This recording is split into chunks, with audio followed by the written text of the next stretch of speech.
ReleaseWire helps businesses connect with interested journalists and bloggers. Check out the link in the description to save 25% on your first press release. Admiral, radar shows that we have liberals approaching at 3 o'clock, and libertarians at 9 o'clock, and conservatives at 6 o'clock. They're coming from every angle, every viewpoint. Oh, it's Political Radar with your hosts, Rhonda and Elliot.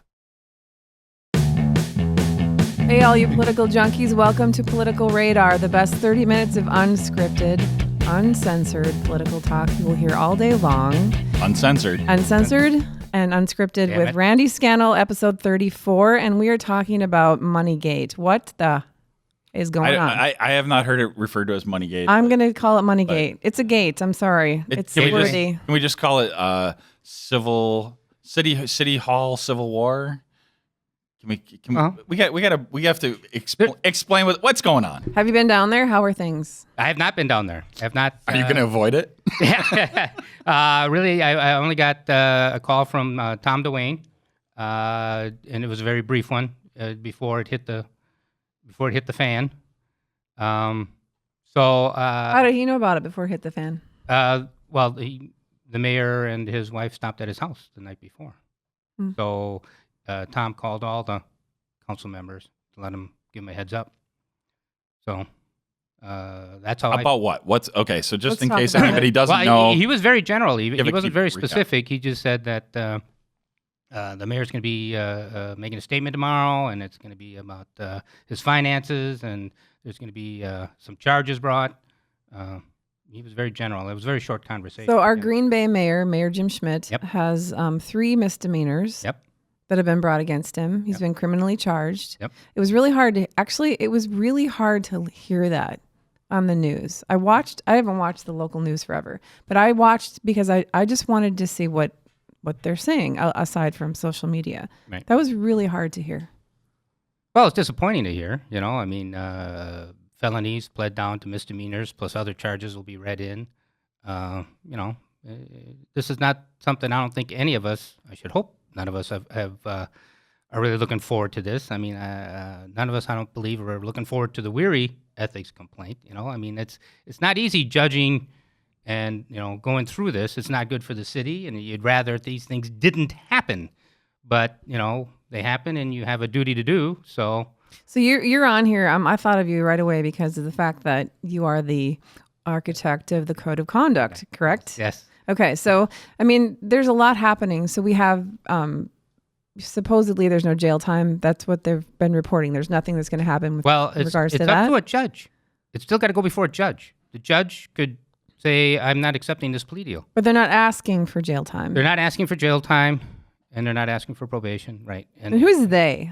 The district attorney, I imagine the prosecutor is one bring forth the charges. Okay, and the charges were initially brought forward and addressed by 3 aldermen. Well, he was accused of campaign finance inappropriateness. Okay, so this is where this all started. That's where it started, yep. Okay, have any of those 3 aldermen filed an ethics complaint? Because according to... Not to my knowledge. Okay, so are they waiting for him to resign? They're asking for him to resign. Right. So if he doesn't resign, then we can expect that they're going to actually file a complaint. I would think so. You'd have to ask them, but I would think so. They certainly could. They or a citizen. And so let's walk through that. Step up and do that. Let's walk through that. So anyone can file a complaint. Yep. The complaint is filed. The ethics committee meets. Yep. And they have to hash this out. And what would they be discussing, and what would the possibilities, what would come of that? What would we see from that? Well, just like we saw with the Weary complaint, they would do a finding of facts, decide that if this was serious enough to go forward for the council's attention, and I would think this would be. You're dealing with misdemeanors, you're dealing with finances, and then they would make a recommendation that the council have a hearing on this. Okay, so the question is that the money was taken and it didn't follow guidelines and laws, correct? He didn't follow guidelines, and then it looks like he tried to fix some of that in appropriate ways. Okay, knowing it was happening, he tried to take care of it. Yeah. Okay. Is there any possibility that there's anyone else out there that could possibly be mayor that has any questionable? We could find something questionable in their campaign. It's always a Did you orchestrate all of this? Yeah. Yes. But I mean, is he alone here? I mean, I'm sorry. And this is why I have no problem with people bringing forth an accusation. I think that was appropriate. What the problem I had with some of the alders is the way they did it. They used committee time to do it. They made our city work. They brought in politics, which I thought was inappropriate. They certainly had every right to bring forth these allegations. There's a channel for that. You follow those channels. They got frustrated with them, and they brought that then to the committee, to the city work, which I thought was inappropriate. That's my only beef with alders on how they've handled this. And which alders are we talking about? Well, Alder Weary, Alder Zimmer, Alder Nicholson.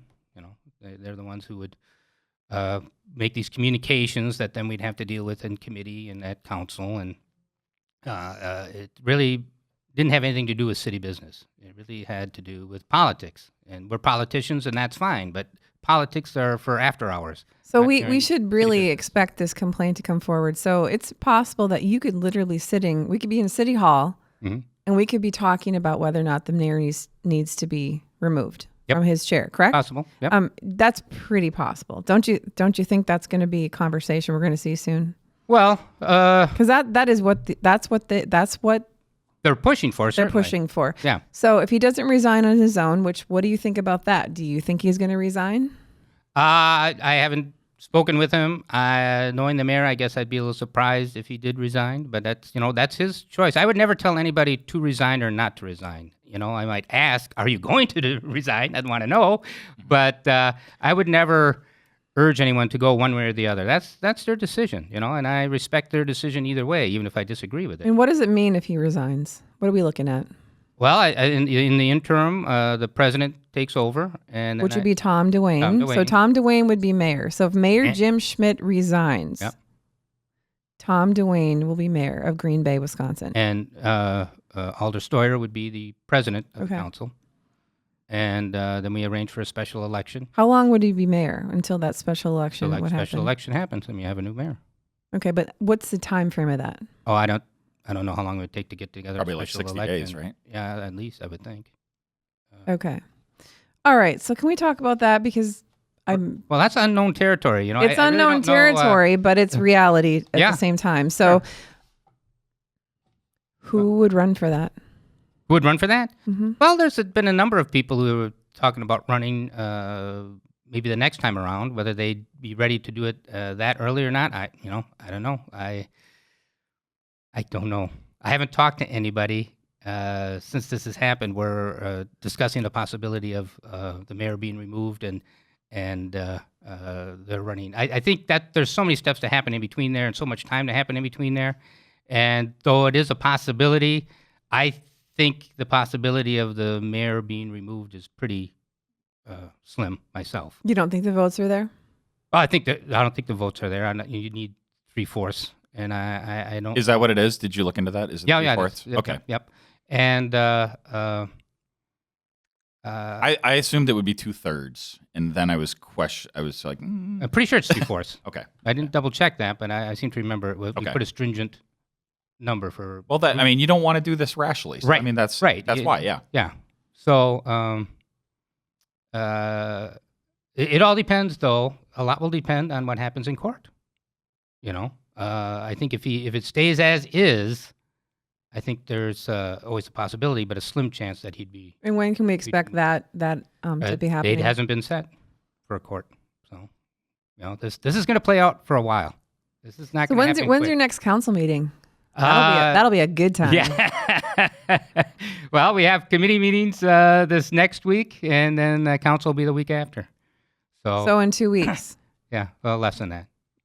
They all have to show up and hash it out.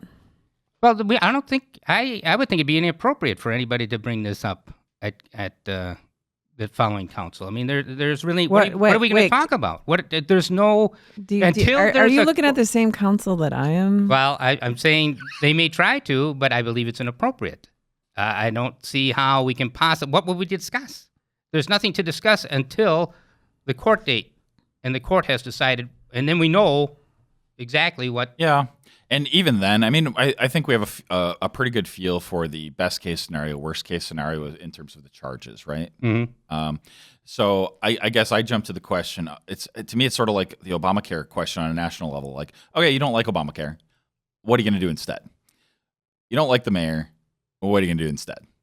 That's not really. I don't even think it goes that far. It's like really? that is the point, is to remove him. That has been the agenda. That has been for some people, for certainly. the entire reason why some of them I'm still running. So I think what's really interesting is that this kangaroo court, and that's a Zimmer quote. Yeah. Okay. Yeah.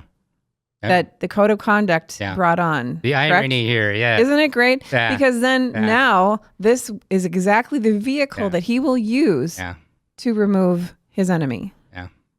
What he claims is unconstitutional. Yeah, if he goes that route, the cynicism there is just too deep. Is he going to rip up a copy of that on the council floor again? I don't know. So well, he can't call it out anymore. Then after that, I mean, he shouldn't. Yeah. So well placed laugh. There. Yeah. Though he may make the case that he has said all along, the only thing this should be dealing with is finances. So that may be his one. Because I think that even the code of conduct may not even really come into this. I believe there's state statutes that. Wait. Time out. Yep. So the only thing the code of conduct should be dealing with is finances. According to Alder Zimmer. Does that include looking at other people's finances? One might think so. Okay. Just wanted to make that clear. Yeah. One might think so. I thought it was appropriate that the process played out with Alder Weary, that we did what we did. I thought the code worked pretty well for the most part. I think we need to do some tweaking there. There's some of the process. I don't know if that could have been made much easier and smoother, but I don't know if the outcome would have come out any So if this is such a slam dunk, right? Slam dunk for... Why did it take 20 months? I don't think it was a slam dunk. Well, that's what they're saying. His the people that are driving this bus, it's like, come on, it's a slam dunk. Well, it's a slam dunk that now that we have this information. Why did it take 20 months? Because it was an investigation. I mean, they interviewed people. They went through a lot of documentation. I mean, that takes time. I mean, it's not like they just worked on this and nothing else. But 20 months? Sure. Oh, that's not unusual for these kinds of things. But how many people are we looking at on this donor list? Oh, probably a few thousand anyway. Yeah, and they went back all his records, I believe. I believe one is from 2003, if I'm not mistaken. So, okay. I mean, what is the limit that, let's say, an organization can give before they actually have to be considered a PAC? Well, organizations can't give anything, right? Well, corporations can't. Right. Okay. And organizations as well. What they do as an organization is they give you a check and say it is from this member and that member, and that's how an organization gives money. But there has to be a cap on that. Yeah, it depends on the election. It goes by how many by individuals, and it's so for in this case, I think it was like $1,050 or something. Yeah, something like that. For District 7, for an Alder's race, it was $250. Yeah, $250 is the cap. It depends on the number of voters in your. I thought it was $500 now. I believe it was $250. I think they raised I think we see another investigation coming. Yeah. Well, don't forget there are 3 ongoing investigations still. Yeah, we may not be done with this. Wait. Explain that. What do you mean? They're still investigating the finances of Alder Weary, Alder Nicholson, and Alder Dwayne. The same person that's investigating or did investigate the mayor. Yes. Okay. Why is that happening? I don't know how that. I don't know where that came from. That they were included in the investigation. It's not the same investigation. Each one is their own investigation. Where that came from, I don't know. Did this start at the same time? Should we expect some sort of answer with this in the near future? Well, again, those are all you're talking about. I'm not privy to any of that information. I don't know. I couldn't say. Wow. I would think their finances would be easier to go through, but there might, depending upon what they're finding, it may be more difficult to ferret out. Perhaps, I don't know. Who knows? So, and we don't have to go far into this, but what do you think about those limits? I mean, do you think that is? I mean, they're somewhat arbitrary and there's a formula, but it's complicated and it changes over time, and then there's record keeping, and we all know that let's say there's a business in the community. We all know that if the top 4 ranking officers of that business give money, I mean, you're splitting hairs to say whether that's a business or not. So like this all comes down to accounting ultimately, to me. Am I wrong on that?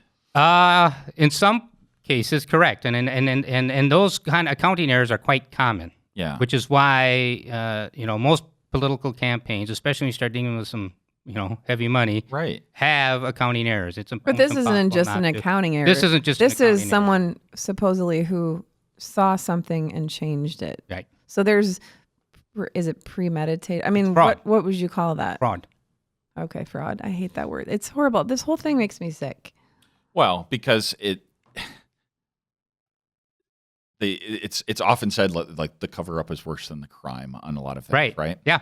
And in this case, I think that's probably accurate, but the cover up is basically the crime. Yeah, and the problem to me then is the rules sort of reward that sort of behavior, because all of that stuff is fine until some investigation happens. Yeah. Well, with our campaign finances, we really are bipolar. I mean, since the 1910 Fruit Gum Company decision by the Supreme Court. Yeah. We really, with all the dark money now and super PACs and everything, we used to be very stringent in the behaviors we expected, and there's still some of that around. So we have this odd mix. That's how I feel. Right. And it's a shell game. So I mean, you can have some basic common sense protections, but anytime you go beyond that, boy. I think if we really, really want to get serious, we just take money out of politics. So I mean, to me, that's how I feel about a lot of things. We either need to go all in or all out. Like just allow any money from anywhere and let the record keeping be very, very basic. Yeah. Or just make it public and public. None of this dark money. Yeah. Yeah. I mean, there's really no way around that though, because are you telling me if I have a podcast of my own and I receive money for that podcast that I'm not allowed to give my preference for a political candidate? Okay. I mean, so that you kind of go down that rabbit hole, right? Right. And that brings me to something that I've been witnessing, watching online, social media, heavily, a lot of conversation regarding partisanship in local politics. Right. So Scott Williams has been very adamant about that is something that should be done and removed. Like he wants a resolution, I believe, at the county level. Mm-hmm. That I don't know. What do you think about that? I sometimes I feel like we know where people sit politically. This community is so small. It's almost you'd have to have your head in the sand to not know that. So, but he wants it actually like small.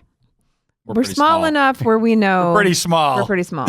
But I mean, let's talk about that because he's as for what I saw. I just had to get my high pitched voice. I know. He put in a communication to have that done. So he wants who at the county level? The county level. Well, I think he I'm sure would love to extend it to the city level, but I think that's what is the conversation is partisan politics should not be a part of local government. I don't know how would you even police that? Yeah. Well, I mean, this is what happened. So Mark Becker wrote a letter to the editor to the Press-Gazette. Mark Becker, what used to be the chair of the Republican Party, and he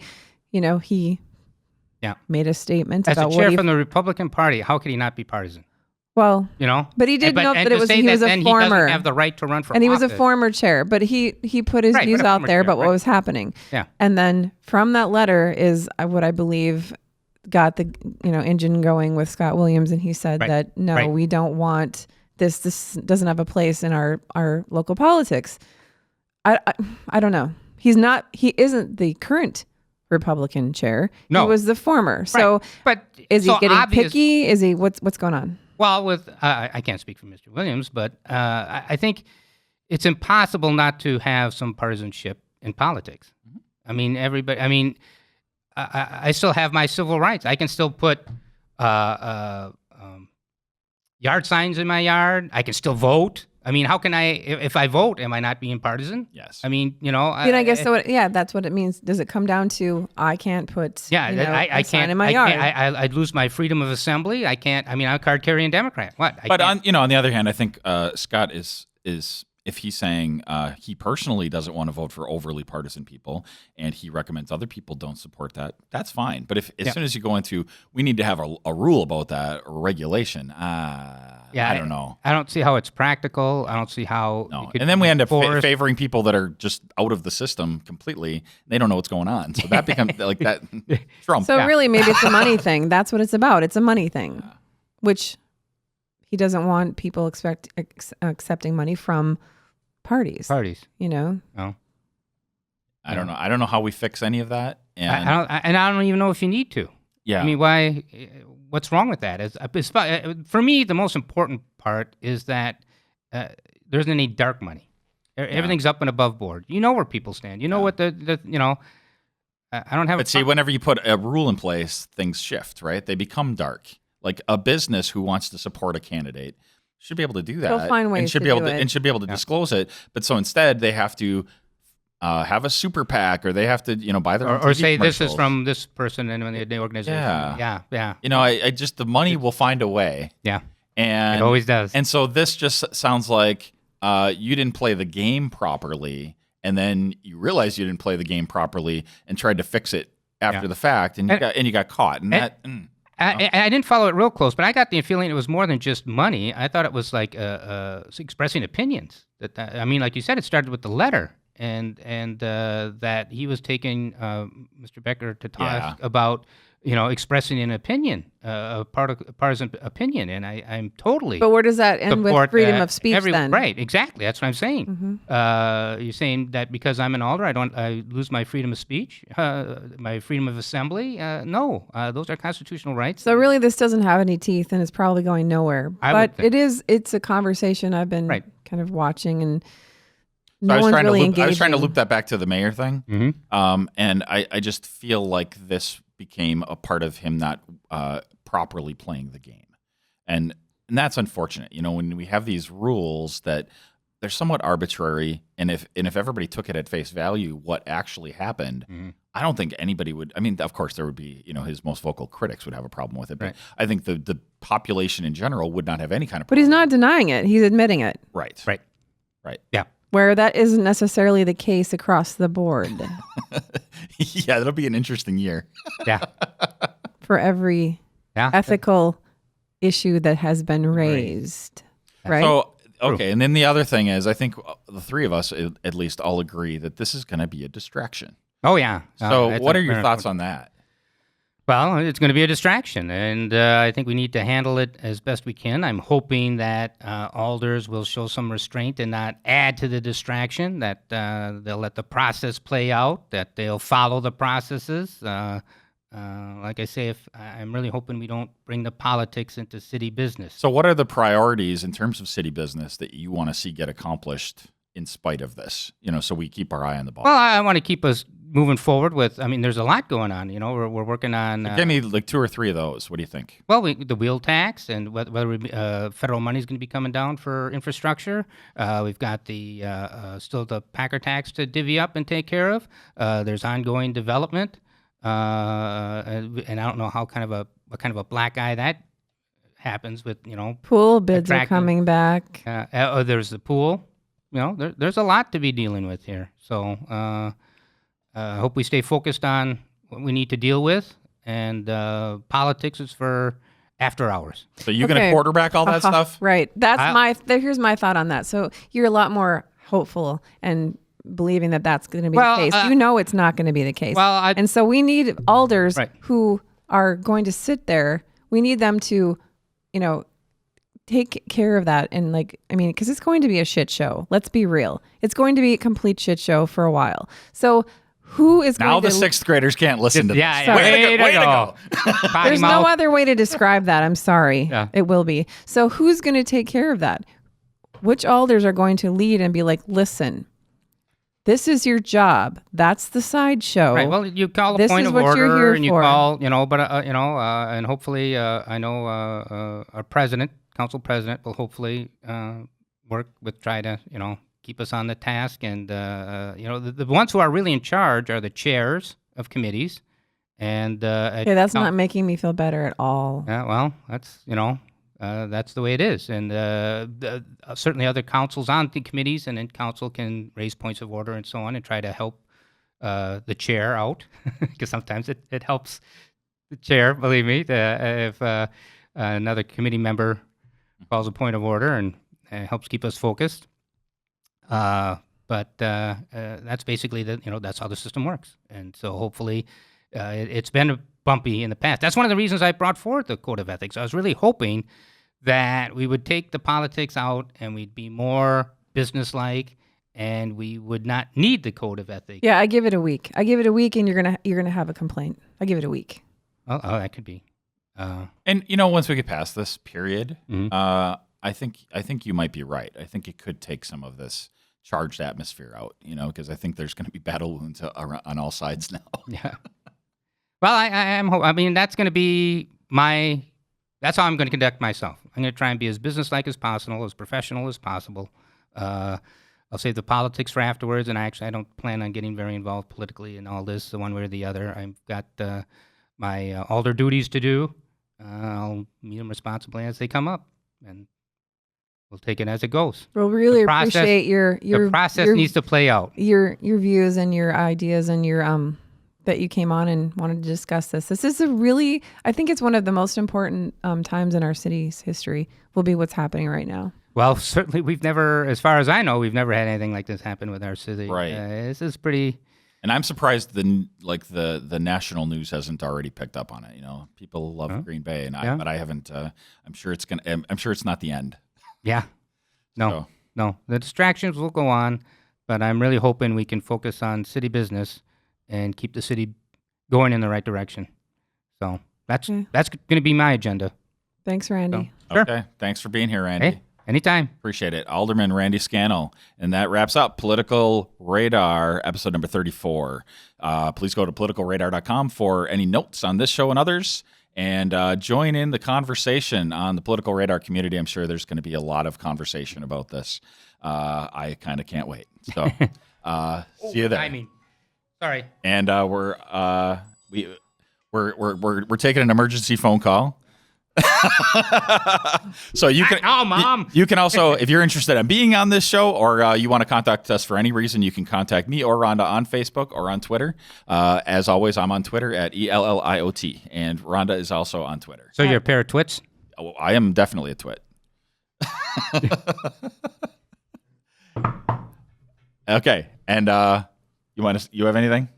No, contact me at Sitnikauer on Facebook as well, and Randy can be Friends of Randy Scannell on Facebook, correct? Yep. Also, email district7@greenbaywi.gov.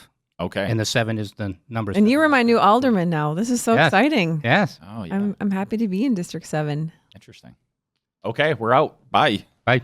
Thanks for listening to Political Radar. To ensure that you never miss an episode, subscribe on iTunes or your favorite podcast app. To stay up to date, visit politicalradar.com or connect with us on Facebook or Twitter.